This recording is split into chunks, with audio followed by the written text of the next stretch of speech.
Hey. All right, so let's go through some of the sound bites from last night, some of the ones that really stuck out to you, and you asked the folks last night, and you have the dials to show how they thought, Republicans, Democrats, and independents. So the first one is Elizabeth Warren responding to John Delaney. Watch this. You know, I don't understand why anybody goes to all the trouble of running for president of the United States just to talk about what we really can't do and shouldn't fight for. And to remind folks, the red line is the Republicans, the yellow line is independents, the blue line Democrats. And as you can see right there, the Republicans did not like that message. Not at all. Democrats gave it a B, independents a C, and Republicans a D. Not surprising about the Republicans, but I thought this was a zinger of the night. Everybody was talking about it as if this was going to resonate off the charts. It didn't. But what this did is indicated to everybody early that she was there to play, and she was the pacer for the night. A lot of people really were reacting to her most of the night. We thought it was going to be Bernie Sanders that was shining. I think it was Elizabeth Warren. Well, one other person whose ears were probably ringing, the President of the United States, because they talked a lot about him and immigration. Watch.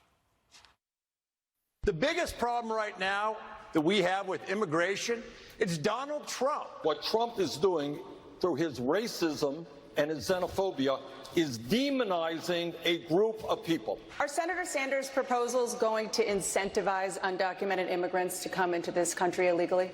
Yes. And right now, if you want to come into the country, you should at least ring the doorbell. Okay, so we saw a number of different voices. How did the dialers rate them? So you can see that overall on immigration, Democrats gave this an A-, independents a C, and Republicans an F. Bernie Sanders won the immigration with Democrats there, but he was going after the soundbite of a lot of Democrats. It's the xenophobia, the racism of the president. That definitely works with Democrats, but what it does not work with is independents, and that's really important because they're going to need independents to win this race in the long term. I thought it was also interesting to see how Ryan's reaction was there. Ryan was one of the more popular among independents and Republicans even, so that moderate immigration stance is one that is more appealing to more folks. Some of the moderates were calling out the more progressives. Here's an example of that. I think if we're going to force Americans to make these radical changes, they're not going to go along. You throw your hands up, but you haven't. I can do it. But you haven't implemented the plans. Us governors and mayors are the ones that we have to pick up all the pieces when suddenly the government's supposed to take over all these responsibilities and there's no preparation, the details aren't working. You can't just spring a plan on the world and expect it to succeed. So this was fascinating, right? You could see Democrats, independents, and Republicans agreed on something. The line was pretty much the same for all of them. They want to know, how are these plans going to get done? When you're talking about a true progressive plan, is it even really possible? People have that question. What I'm seeing, though, in the debate is the progressives seem to be winning the debate.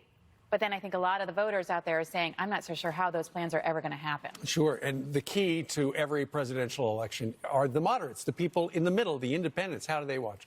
How do they view things? And that's why you always keep an eye on the yellow line.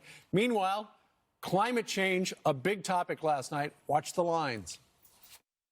Climate crisis is the existential crisis for our world. It puts every living thing on this planet at risk. We don't have more than 10 years to get this right. What do you do with an industry that knowingly, for billions of dollars in short-term profits, is destroying this planet? I say that is criminal activity that cannot be allowed to continue. I didn't say we couldn't get there till 2040, Bernie. You don't have to yell. Okay, America was divided on that. They sure were. Democrats gave this overall a B+, independents a C, Republicans an F.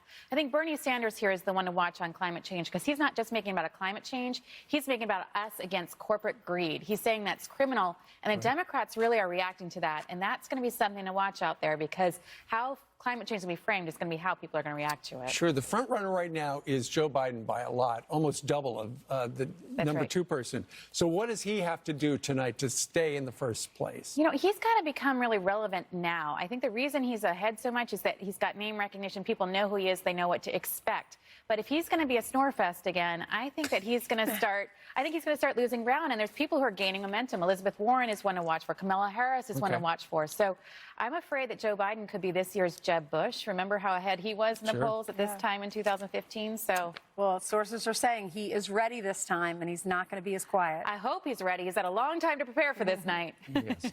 Thanks, Lee. Great.